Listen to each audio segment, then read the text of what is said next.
कृष्णः सच्चिदानन्दविग्रहः अनादिरादिर्गोविन्दः सर्वकारणकारणम् चिन्तामणिप्रकरसद्मसुकल्पवृक्ष लक्षावृतेषु सुरवीरविपालयन्तम् लक्ष्मीसहस्रशतसम्भ्रमसेव्यमानम् गोविन्दमादिपुरुषम् तमहम् भजामि।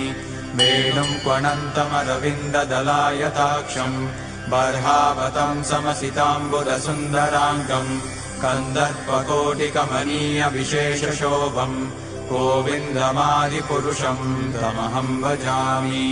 आलोलचन्द्रकलसद्वनमाल्यवंशी रत्नाङ्गदम् प्रणयकेलिकलाविलासम् श्यामम् त्रिभङ्गललितम् नियतप्रकाशम् गोविन्दमादिपुरुषम् तमहम् भजामि।